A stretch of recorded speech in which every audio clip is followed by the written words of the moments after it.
Shepard.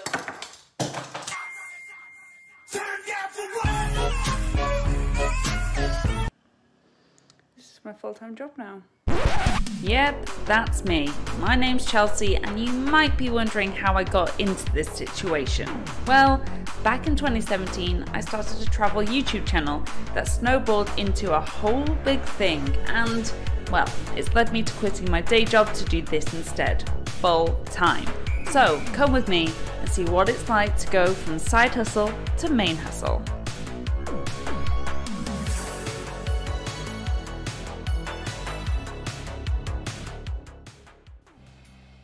Hello, I'm Chelsea, and in September 2021 I gave up my full-time job in radio and decided to finally pursue my side hustle and turn it into my main hustle.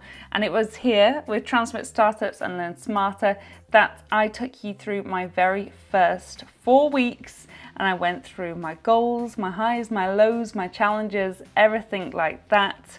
And you can probably go back and watch them now if you haven't already, and you can learn a bit more about what I do too. But today, it's actually been 4 months since I went full-time self-employed.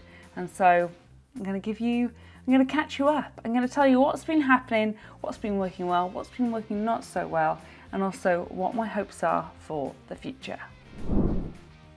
And whilst I have you, why not hit that subscribe button for more videos like this? So we are going to break this down to the highs, the lows, the lessons I've learnt, the products that have helped me, and finally the money. Have I made any? Because I know you're nosy, and I know that you want to know.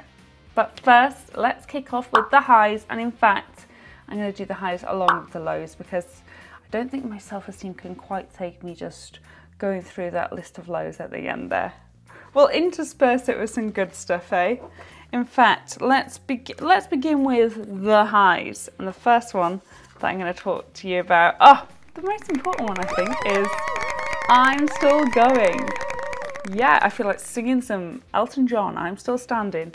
But yeah, I had enough money to keep going for 3 months when I started. So for the fact that I've made it a month past that is definitely a high, and I must be doing something right. The lows. There have been some lows for sure. Okay. A lack of direction. Yeah.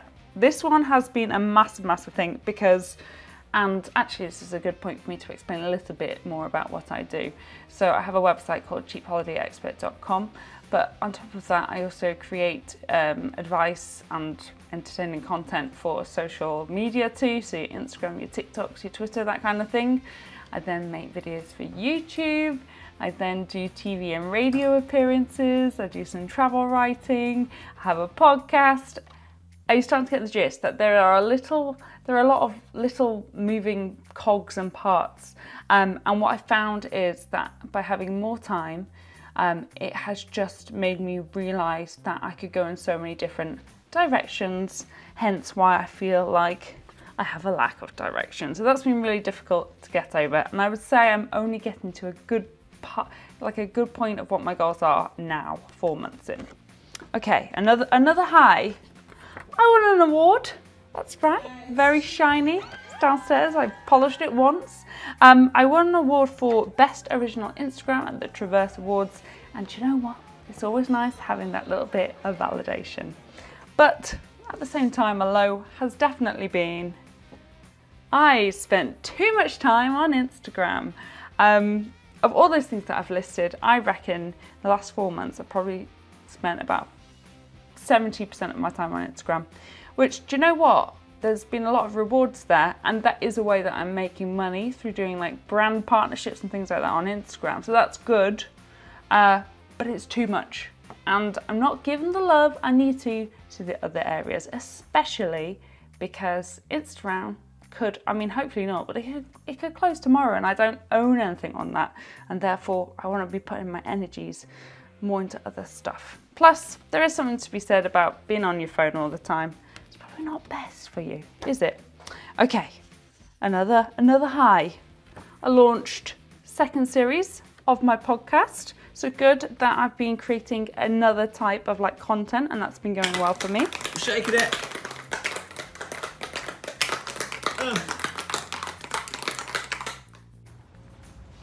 All ready to go. Why does he hate me? Well, what? I was like, all ready to go. Ready.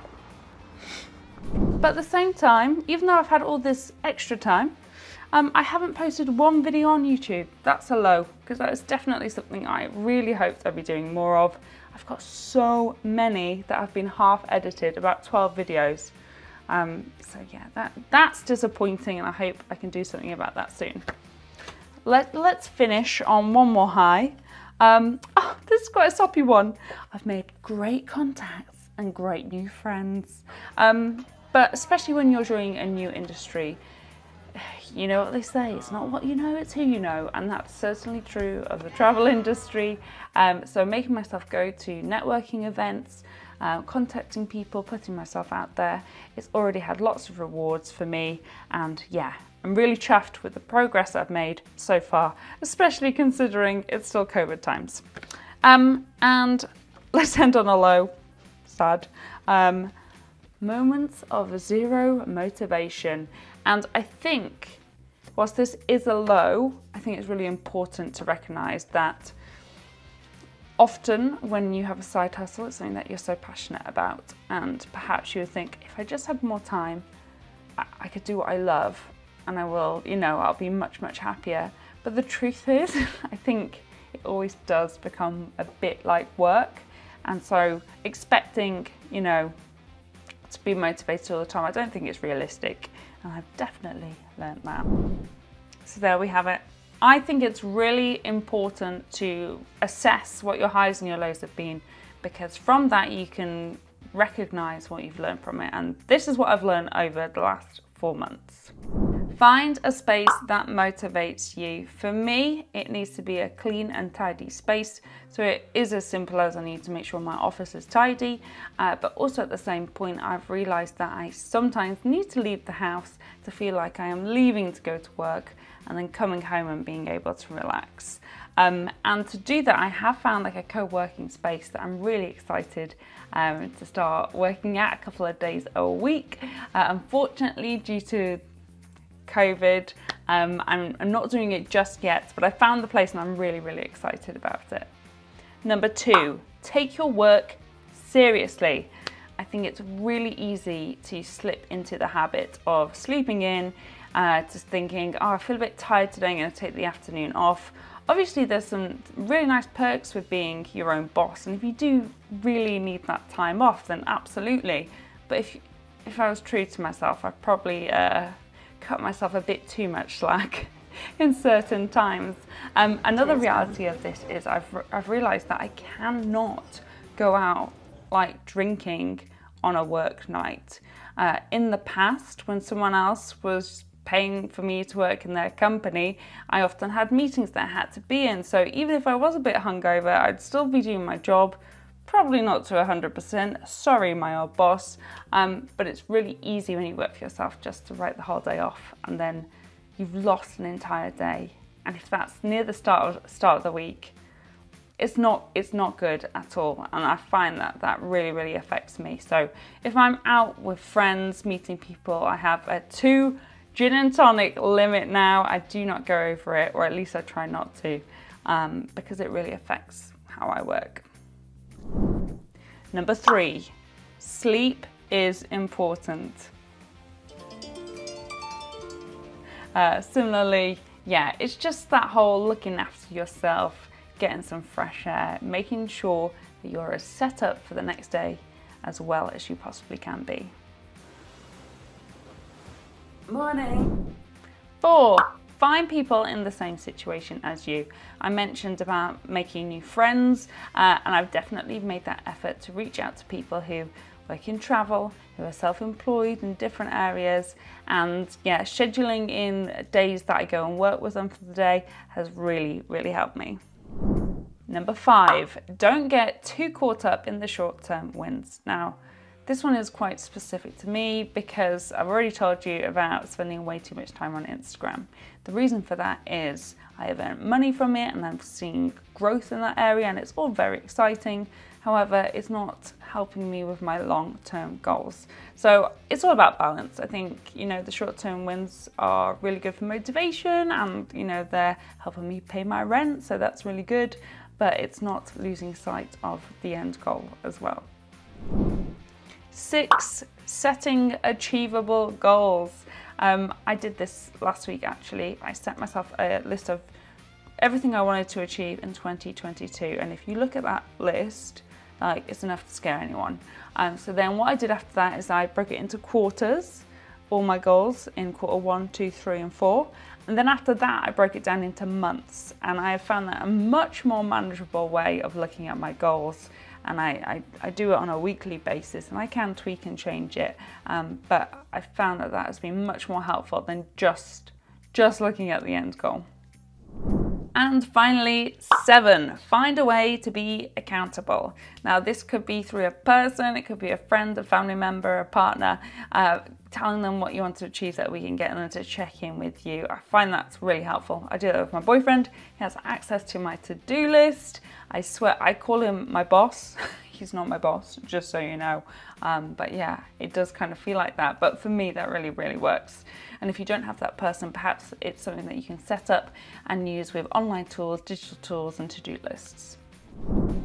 I also wanted to quickly touch upon the products that have helped me over the last 4 months. This is not an advert, it's not sponsored, it's just things that I've really, really liked.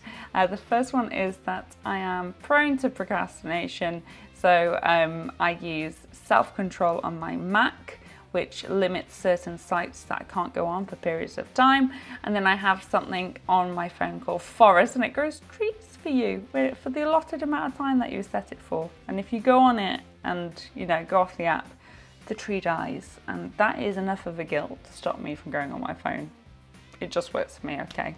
The next thing is I love a to-do list, and I have been through all the different tools that are out there. Monday.com, Todoist, Hoodoo, which is spelled like kind of French, but the one that I've settled on of recent is ClickUp, and that's the one I share with my boyfriend. The reason I like that is I have a lot of things going on that all kind of weave in together, and it's good for organizing multi-projects and things like that going on. So if that sounds like you might want to check it out. I use the free account. Now, this one is a bit left field and also a little bit braggy, but when I got myself a fancy exercise bike, didn't I? Yeah? I mean, it's not quite a Peloton, it is quite like a Peloton, and I also got it second hand, and let me tell you, the bargain. It's supposed to be 1,200 quid, right? Ridiculous. I got it for £430. It'd been used 3 times, and I split that with my boyfriend too. So, do you know what? It's still a lot of money, but considering the prices of gyms in London, I think it's a bargain. And for me, the issue was I love going to spin classes, but for me to go to one in London, it was a 3-hour round trip, which is ridiculous, and it meant I could never really go. And basically, it's one of those things that I find like it helps keep me healthy, but I also enjoy it too. So for me, that was a good purchase. And finally, the last thing is QuickBooks. QuickBooks have, well, they have lots of types of accountancy software, but I use the one for self-employed people. It costs a certain amount a month, but it's great because I use it to send out all my invoices, and then it tracks how many days they have left to pay me. I can send reminders. It also tracks all my incomings and outgoings, and finally has a brilliant tool where you can take a photo of your receipt and it will digitalize it for you. So altogether, I think it's worth the cost that I pay a month. And finally, let's talk about money. Now, I'm not quite going to open up my spreadsheet and tell you every penny that I've earned, but I do want to share some lessons that I've learned about money and in particular getting paid. And I've got some more flashcards because I'm obsessed, but the first one is making money and getting paid are 2 different things. Don't we know it? Just to give you some kind of stats, but the money that I've made in the last 4 months, I've so far been paid for 60% of it. And then the money that I'm due to earn in January, and we're halfway through the month when I'm filming this, I've been paid for 12% of that so far. So that just gives you a little bit of context. And it really is, you know, what do they call it? It's famine or feast. It really does feel like that. You kind of just go through waves of, oh, I've had some money. Oh, I've got no money. I've had some money. And I think I initially got a bit excited when I would get some money, and I'd book some trips, and I'd trips for work, not just me swanning off on holiday, and I'd, I don't know, buy myself a new t-shirt or something like that. Yeah, I've learned I can't do that. I can't get too excited. I almost need to reach a threshold in my bank account before I can decide that I have money to spend on what I want.